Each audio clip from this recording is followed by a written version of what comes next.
नमस्कार। डीडी बिहार के कार्यक्रम खुला आकाश के इस अंक में मैं सीटू तिवारी आपका स्वागत करती हूं। साल 2013 में भारतीय महिला बैंक की स्थापना भारत में हुई थी। इसका मकसद था कि एक तो बैंकिंग सेक्टर में महिलाओं की भागीदारी बढ़े, दूसरा एंटरप्रेन्योरशिप यानी महिलाओं के बीच उद्यमिता बढ़े, और तीसरा वो ज़्यादा से ज़्यादा बैंकिंग सर्विसेज को या बैंकिंग सेवाओं को लाभ उठाएं।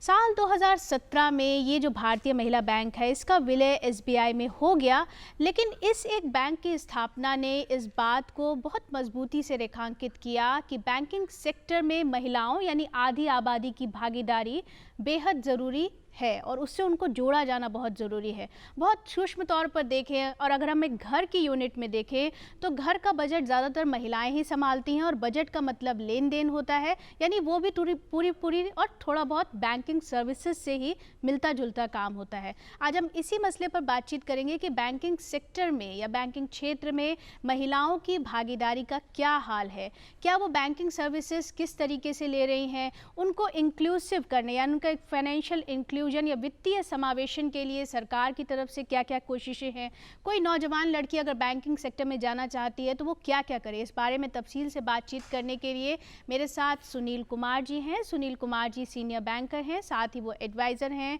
All India banking officers confederation के, इसके वो प्रेसिडेंट भी रह चुके हैं। डॉक्टर सुनील जी आपका बहुत बहुत स्वागत है। सुनील जी, सबसे पहला सवाल तो यही है कि जब हम बैंकिंग सेक्टर में महिलाओं की भागीदारी की बात करते हैं तो फिलहाल क्या तस्वीर हमको भारत में दिखती है, और अगर आप थोड़ा सा दुनिया के परिप्रेक्ष्य में भी बताएंगे तो बेहतर होगा। देखिए, भारत में जो बैंकिंग व्यवस्था है, तो आपने बिल्कुल सही कहा कि भारत में बैंकिंग व्यवस्था में महिलाओं के योगदान को और उनकी सहभागिता को आगे बढ़ाने के लिए 2013 में भारतीय महिला बैंक की स्थापना की गई और ये एक बहुत क्रांतिकारी कदम था। बाद में 2017 में कतिपय सरकार की नीतियों में एक परिवर्तन हुआ और हमारा तब भी ये मानना था कि भारतीय बैंक का अस्तित्व अलग रहना चाहिए, भारतीय महिला बैंक का, लेकिन सरकार ने उसको स्टेट बैंक ऑफ इंडिया के साथ उसका विलय कर दिया। लेकिन उसके काफ़ी पहले जब रोजगार के अवसर की बात आई, हमारे यहाँ महिलाएं ज़्यादा शिक्षित होने लगी, तो वो दो सेक्टर में ज़्यादा जाना पसंद करती थी, एक टीचिंग में और दूसरा बैंकिंग सेक्टर में। बैंकिंग सेक्टर में जाने के पीछे सबसे बड़ी वजह थी उनकी जॉब सिक्योरिटी और वर्क कल्चर। बैंकिंग में और टीचिंग में वर्क कल्चर महिलाओं के लिए बहुत ही कंड्यूसिव था। एक टाइमिंग थी, समय से आना, अपना काम करना और अपनी दोहरी जिम्मेवारी को निभाना, और बैंक में प्रायः उनको वह सुविधाएं प्रदान की जाती थी जिससे कि वो अपनी दोहरी जिम्मेवारी को निभाने में सफल रहें।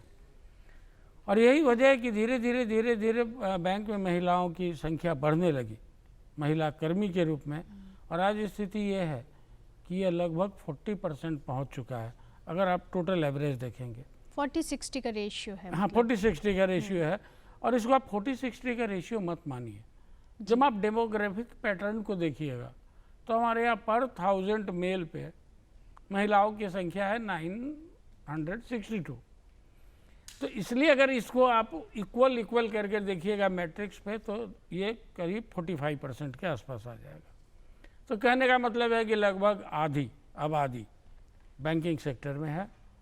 और इससे क्या हुआ कि बैंकिंग सेक्टर में महिलाओं के आने से महिला ग्राहकों की संख्या ज़्यादा बढ़ गई।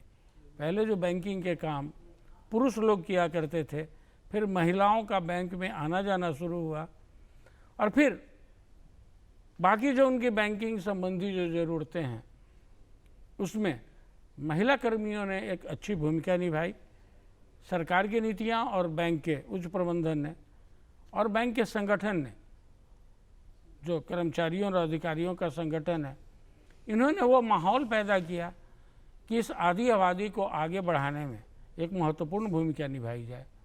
और वो आज परिलक्षित है कि महिलाएं स्वावलंबी हुई हैं, महिलाएं अपने पैरों पे खड़ी हैं, और अभी भी धीरे धीरे उनकी प्रतिशत बैंकिंग क्षेत्र में बढ़ती जा रही है। बिल्कुल बैंकिंग क्षेत्र में बढ़ रही है और आप दर्शक जब किसी बैंक में जाते होंगे और बीते 10 साल में या 15 साल में अगर आप देखेंगे तो बैंक की तस्वीर या बैंक का जो रूम होता है, ऑफिस होता है, उसकी तस्वीर बदली है। वहाँ ज़्यादा आपको नौजवान लड़कियां आप खूब संख्या में आपको दिखती हैं और एक वजह शायद मेरे ख्याल से सुनील जी ये भी रहती होगी कि लड़कियों का टेम्परामेंट माना जाता है कि बहुत धैर्यवान है, तो और बैंकिंग जो पूरी एक्टिविटी है उसमें एक तरीके के धैर्य की ज़रूरत है क्योंकि कस्टमर्स के तरह तरह की क्वेरीज होती हैं, उनको बहुत ही पेशेंस के साथ या बहुत धैर्य के साथ आपको डील करना पड़ता है, जो एक व्यक्तित्व के अगर लिहाज से देखें तो औरतों का या लड़कियों पर ज़्यादा फपता है जिस तरीके से उनकी कंडीशनिंग भारतीय समाज में की जाती है। महिलाओं की संख्या जैसे कि आपने भी कहा कि बढ़ रही है, एक तो है कि भाई वो बैंक में ज़्यादा नौकरी कर रही हैं, लेकिन साथ ही साथ उनकी बैंकिंग जो सेवाएं हैं वो लेने की दर भी लगातार बढ़ी, यानी वित्तीय समावेशन या फाइनेंशियल इंक्लूजन जिसकी मैं बात कर रही थी, इसके बारे में थोड़ा सा हमें बताएं कि वित्तीय समावेशन किस तरीके से हम कर रहे हैं और किस तरीके से बढ़ रहा है। देखिए, मैं आपकी इस बात से बिल्कुल इत्तेफाक रखता हूँ, कम से कम कैमरे के सामने तो ज़रूर, कि बहुत सोबर, बहुत ही बेहतरीन तरीके से कस्टमर को हैंडल करना। और एक जो महिलाओं का विशेष गुण होता है कि दे आर वेरी केयरिंग, वो बहुत ज़्यादा केयरिंग होती हैं। तो अपने कस्टमर्स को एक कंफर्ट लेवल प्रोवाइड करना, ये बहुत बैंकिंग में लोगों को काफ़ी अट्रैक्ट किया है बैंकों की तरफ। इससे विन विन सिचुएशन पैदा लिया दोनों के लिए। हमारे यहाँ जो लेडी की संख्या बढ़ती गई, लेडीज़ बढ़ती गई, यंग लेडीज़ आना शुरू हो गई और बैंकिंग में उनकी आबादी आधी हो गई। जैसे आधी आबादी इसलिए हम लोग उनको बोलते हैं। साथ ही साथ उन्होंने एक अपना, उनका जो कंसर्न था कि वो ये चाहती थी कि बाकी वैसी महिलाएं जिनके पास आज रोज़गार नहीं है, वो उनके जैसा बैंक में या टीचिंग में या कहीं भी एम्प्लॉयड नहीं है, उनकी आर्थिक स्थिति सुधारने के लिए आपने शुरू में ही कहा कि घर में बजट बनाती हैं महिलाएं। तो बजट कैसे बनाना और घर कैसे चलाना है, वो उनका जातिगत गुण होता है। जातिगत गुण हुआ तो महिलाओं को अगर ज़्यादा स्वावलंबी बनाया जाए तो उससे पूरा परिवार स्वावलंबी होगा। और उस दिशा में वित्तीय समावेशन के दिशा में सेल्फ हेल्प ग्रुप का निर्माण करना हो, जो महिलाओं का समूह है, और उनको एक तरह के रोजगार में देना, स्वरोजगार में लगाना। और सेल्फ हेल्प ग्रुप की सबसे बड़ी खासियत ये है कि वो महिलाओं का एक समूह होता है। अगर एक आध उसमें थोड़ा फिसल भी जाए तो बाकी हाथ पकड़ के उसको वो समूह के रूप में काम करती हैं और उसमें फेल्यूर के चांसेस कम होते हैं। वहाँ एक दूसरे का सुख दुख बांटा जाता है, मतलब वो व्यवसाय एक पारिवारिक व्यवसाय के रूप में होता है और वहाँ सभी लोग समान तौर पर उसके बेनिफिशियरी होते हैं, इक्वल इनकम डिस्ट्रीब्यूशन होता है। तो ये गांव में काफ़ी प्रचलन में रहा सेल्फ हेल्प ग्रुप, और सेल्फ हेल्प ग्रुप ने हमारे ग्रामीण अर्थव्यवस्था में और विशेष करके महिलाओं को स्वावलंबी बनाने में एक महती भूमिका निभाई। इसके अलावा सरकार की तरफ से भी कई तरह की स्कीम आई है। आज स्टैंड अप इंडिया में महिला उद्योग कर्मियों के लिए एक अलग है, जिसमें सरकार की तरफ से कुछ रियायत है। वीकर सेक्शन और महिलाओं के लिए अलग स्कीम है। स्टार प्रियदर्शनी स्कीम है सरकार की तरफ से, जैसे स्टैंड अप इंडिया में है। मुद्रा योजना में, मुद्रा लोन की जो योजना है अपने प्रधानमंत्री की बहुत महत्वाकांक्षी योजना है, उसके तहत भी महिला उद्योग कर्मियों को इंटरेस्ट में सब्सिडी दे करके और उनको और भी तमाम सुविधाएं दे करके जो सामान्य लोगों को नहीं उपलब्ध है, आगे बढ़ाने का काम किया जा रहा है। और उसमें सरकारी क्षेत्र के बैंक और उसमें कार्यरत जो महिला बैंक कर्मी हैं, उनका बहुत बड़ा योगदान है। और उन्होंने ग्रामीण अर्थव्यवस्था की जो बदलती हुई तस्वीर है उसमें अपनी धमाकेदार उपस्थिति दर्ज कराई है। और आगे आने वाले समय में चूँकि ये सिलसिला चल निकला है, आज आप देखेंगे कि महिलाएं एलाइड एग्रीकल्चर एक्टिविटी में शामिल होंगी। जो कृषि का मेन व्यवसाय है उसके साथ साथ मुर्गी पालन, बकरी पालन, सूअर पालन, मधुमक्खी पालन, अब वो इंडिपेंडेंट स्वतंत्र रूप से वो उस काम को कर रही। तो एलाइड एग्रीकल्चर में, और जिसके लिए कि उनको थोड़ा ही वक्त देना पड़ता, तो वो अपने काम में और अपने घर की जिम्मेवारियों में एक सामंजस्य को स्थापित करते हुए अपनी आर्थिक स्थिति में गुणात्मक सुधार कर रही हैं, और जिससे कि उनके परिवार की आर्थिक स्थिति सुधर रही है। तो ये एक बहुत ही सराहनीय प्रयास है, सराहनीय कदम है सरकार का, सरकारी क्षेत्र के बैंक का, और महिलाओं के द्वारा किए जाने वाले प्रयास का।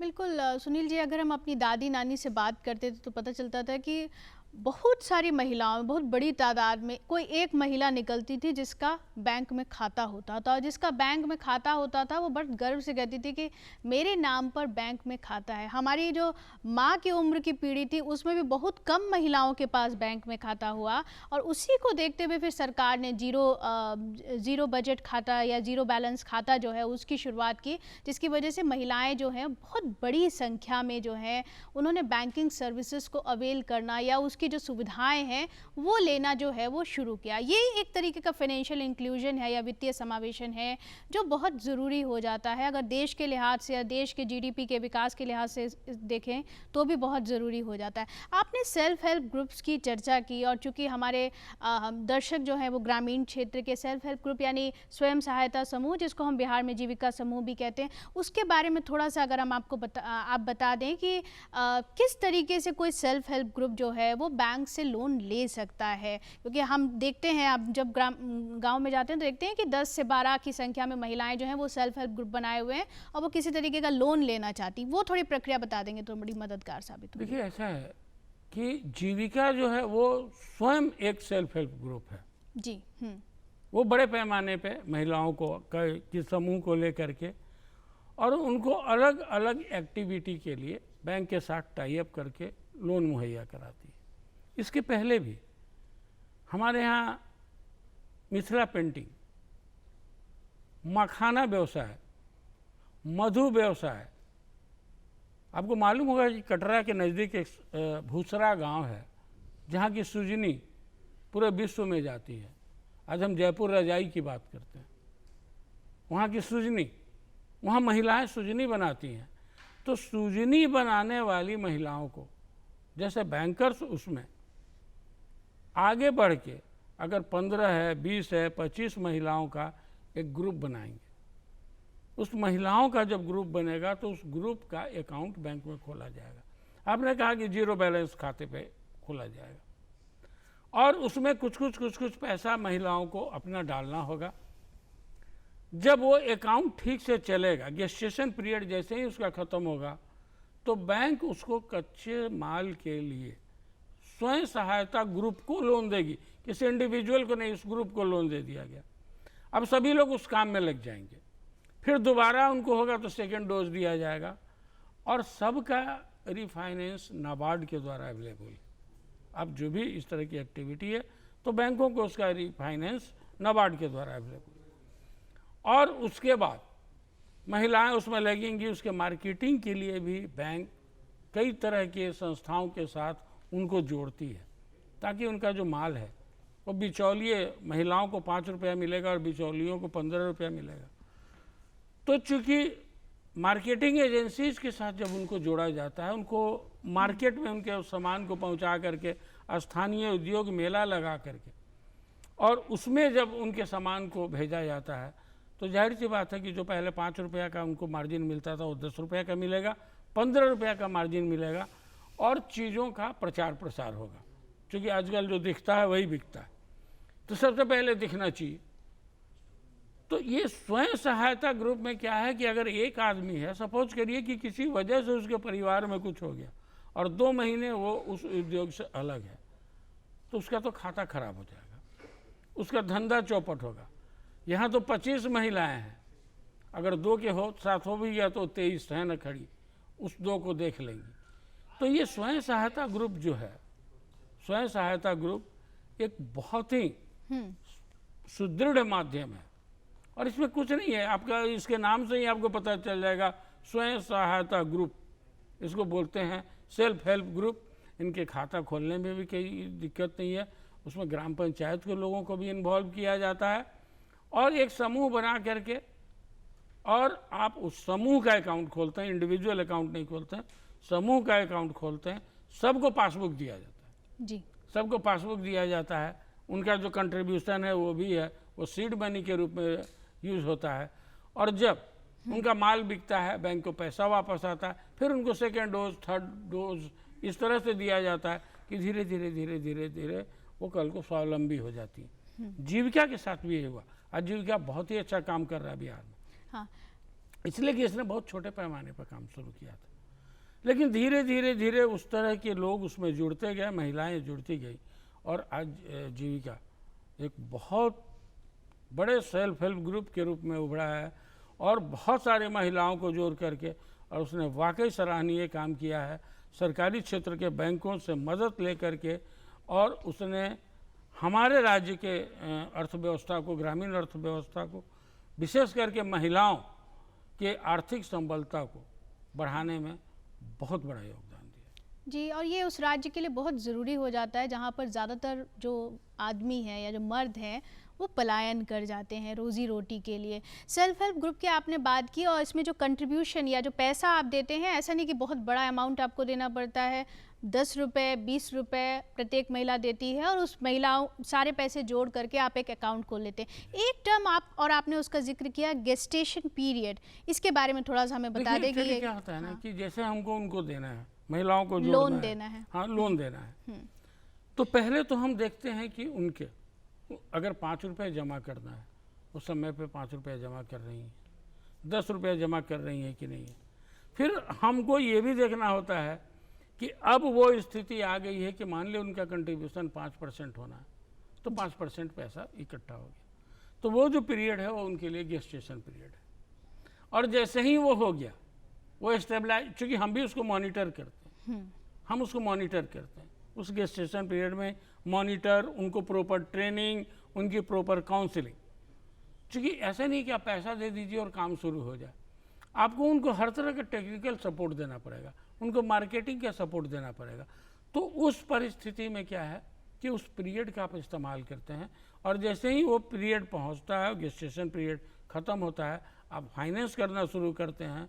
तो यहाँ बाकी इंफ्रास्ट्रक्चर आपने तैयार करके रखा होता है, मार्केटिंग का, काउंसलिंग का, उनको टेक्निकल किसी तरह की हेल्प की ज़रूरत है तो उसका, और वो ठीक ढंग से काम करनी है। बिल्कुल ठीक ढंग से काम करता है, और बैंक को भी उस वक्त में एक कॉन्फिडेंस या आपके ऊपर एक तरीके का भरोसा हो जाता है कि जो लोन वो आपको देंगे वो आप वापस कर पाने की स्थिति में है कि नहीं, क्योंकि बैंक्स भी नहीं चाहते कि उनका NPAs यानी नॉन परफॉर्मिंग एसेट बने या बढ़े, जो है वो नहीं चाहते हैं।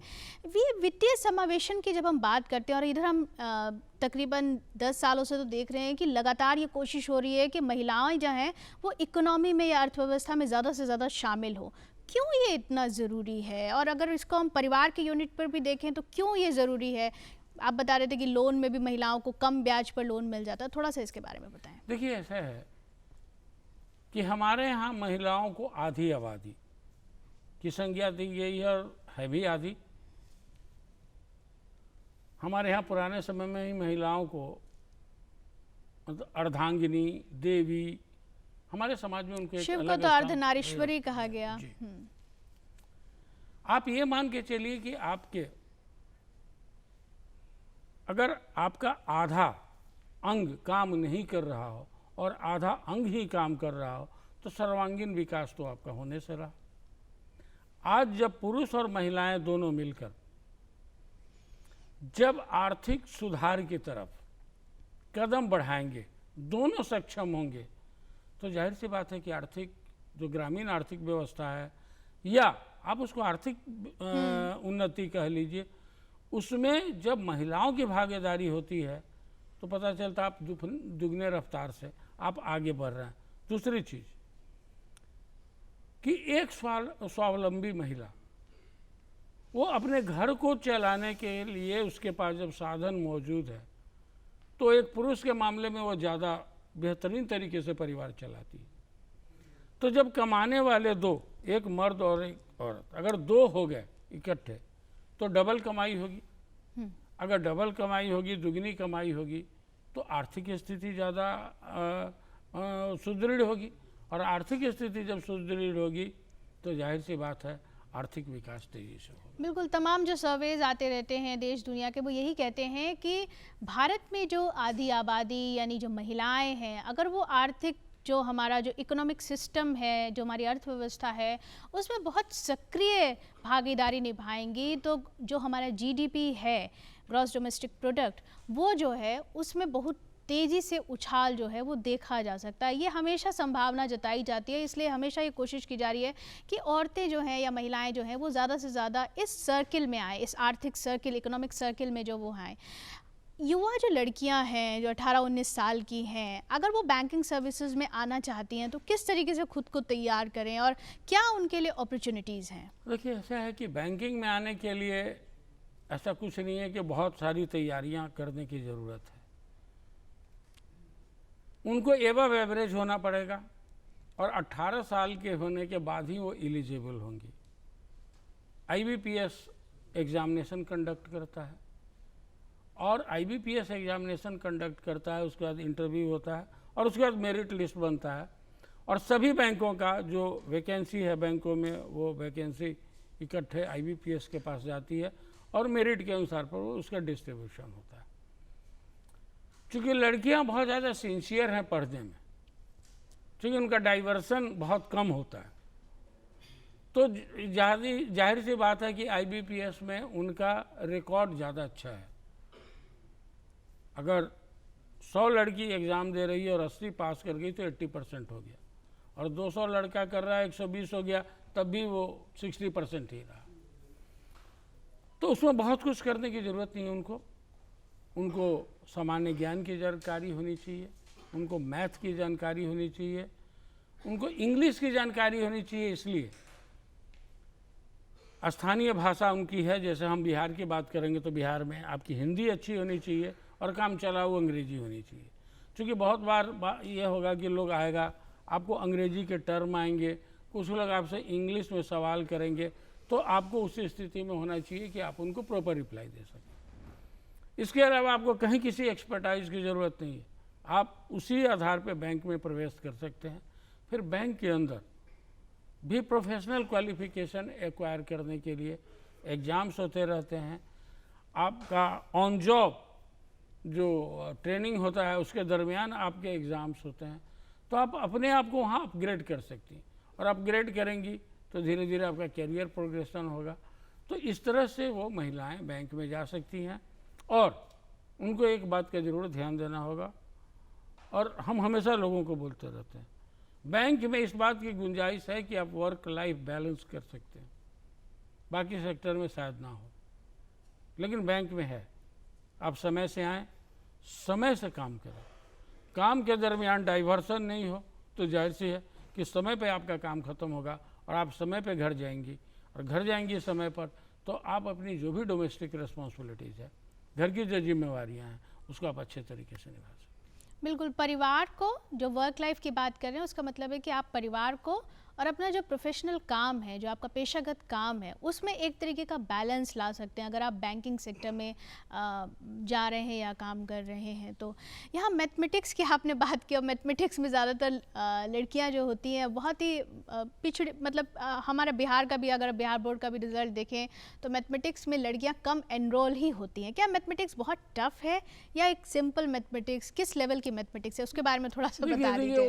वो साधारण गुना भाग जोड़ घटा, बैंक में इसके अलावा और कुछ नहीं। लेकिन उसमें जल्दी, उसमें टाइमिंग बहुत इंपॉर्टेंट ये है टाइमिंग, कि आपकी टाइमिंग वैसी होनी चाहिए, एक्यूरेसी होनी चाहिए। Time and speed with accuracy, वो बहुत ज़रूरी है।